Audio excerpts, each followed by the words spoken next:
Hello friends, સ્વાગત છે તમારું મારા કિચનમાં। આજની હું આ રેસીપી લાવી છું, સેવ ખમણીની રેસીપી। તો ફ્રેન્ડ્સ, વિડીયોને બિલકુલ સ્કીપ કર્યા વગર તમે જોશો તો ચાલો આપણે શરૂ કરીએ। તો અહીંયા આપણે સેવ ખમણી બનાવવા માટે અહીંયા આપણે 2-3 કલાક માટે ચણાની દાળને પલાળીને રાખી હતી। આપણે અહીંયા લીધી છે 200 ગ્રામ જેટલી ચણાની દાળ લીધી છે, એને આપણે 3 કલાક માટે પલાળીને રાખી હતી। તો તમે જોઈ શકો છો ફ્રેન્ડ્સ, આપણી દાળ બરાબર પલળી ગઈ છે।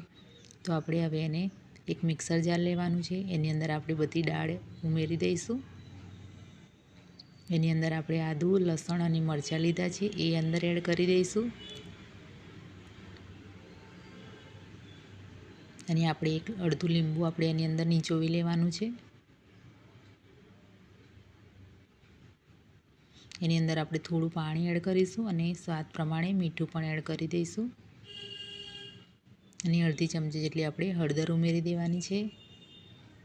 હવે આપણે એને મિક્સરમાં ક્રશ કરી લઈશું।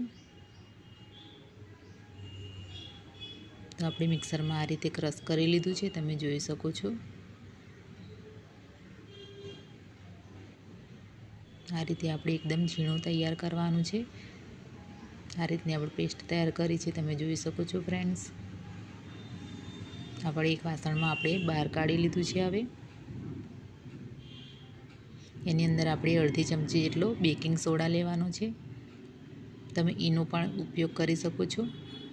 તો આપણે એને બરાબર મિક્સ કરી લઈશું। હવે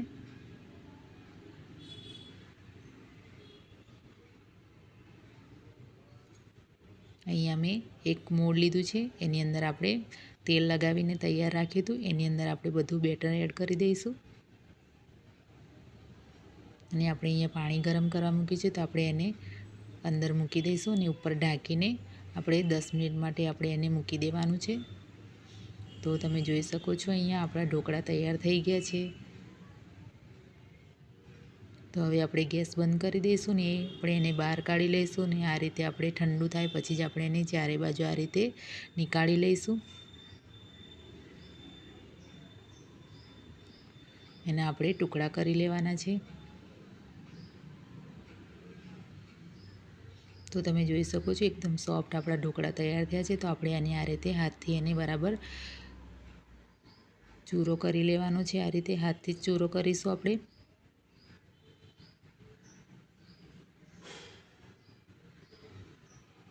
તો આપણે આ રીતે તૈયાર કરી લીધું છે, તમે જોઈ શકો છો। હવે આપણે એને વઘાર કરવા માટે એક વાસણ લીધું છે, એની અંદર આપણે 2 ચમચી જેટલું તેલ એડ કરવાનું છે। એની અંદર 1 ચમચી ભરીને આપણે રાઈ એડ કરીશું અને આપણે 1 ચમચી જેટલી હિંગ પણ ઉમેરવાની છે। એની અંદર આપણે લીલા મરચાં અને લીમડાના પત્તા એડ કરીશું।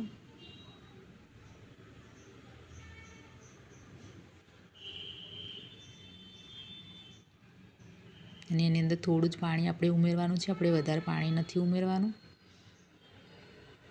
બરાબર મિક્સ કરી લઈશું। હવે વધારે પાણી ઉમેરશો તો આપણું જે ઢોકળા છે એ બરાબર અંદર ચોંટી જશે, એટલા માટે આપણે થોડું પાણી ઉપયોગ કરવાનો છે। અહીંયા આપણે 2 ચમચી દળેલી ખાંડ લઈ લઈશું।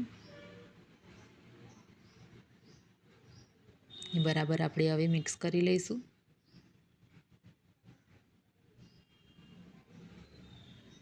અને આપણે હવે બીજું એક અડધું લીંબુ આપણે અંદર નીચોવી લેવાનું છે।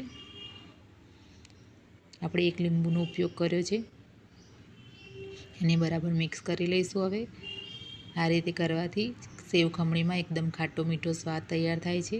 હવે આપણે બધી ખમણી એડ કરી દઈશું અંદર અને એને બરાબર મિક્સ કરી લઈશું ફ્રેન્ડ્સ।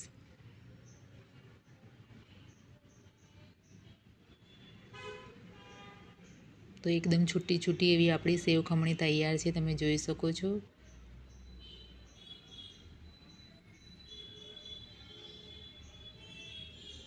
એની અંદર આપણે કોથમીરના પાન એડ કરી દઈશું અને એને પણ આપણે બરાબર આ રીતે મિક્સ કરી લઈશું। હવે તો એકદમ છૂટી જેવી સેવ ખમણી આપણી તૈયાર છે ફ્રેન્ડ્સ। જોતાં જ ખાવાનું મન થઈ જાય તેવી છૂટી છૂટી અને ટેસ્ટી, ઘરમાં બધાને ભાવતી સેવ ખમણી તૈયાર છે ફ્રેન્ડ્સ। સેવ ખમણી સર્વ કરતાં પહેલાં એક વાતનું ધ્યાન રાખવું જ કે જ્યારે સેવ ખમણી સર્વ કરીએ ત્યારે જ સેવ નાખવી। તો ચાલો આપણે સર્વ કરી લઈએ। તો ફ્રેન્ડ્સ એકવાર આ રીતે જરૂરથી ટ્રાય કરશો. તો હવે આપણે એની અંદર સેવ અને દાડમના દાણા એડ કરી દઈશું. તો જોતાં જ ખાવાનું મન થઈ જાય એવી સેવ ખમણી ફરસાણની દુકાન જેવી રેસીપી તમને ગમી હોય તો મારા વિડીયોને લાઇક, શેર અને સબસ્ક્રાઈબ જરૂરથી કરશો. સાથે કમેન્ટમાં મને જરૂરથી જણાવશો કે આજની આ રેસીપી તમને કેવી લાગી ફ્રેન્ડ્સ. તો ફરી મળીએ એક નવી રેસીપી સાથે.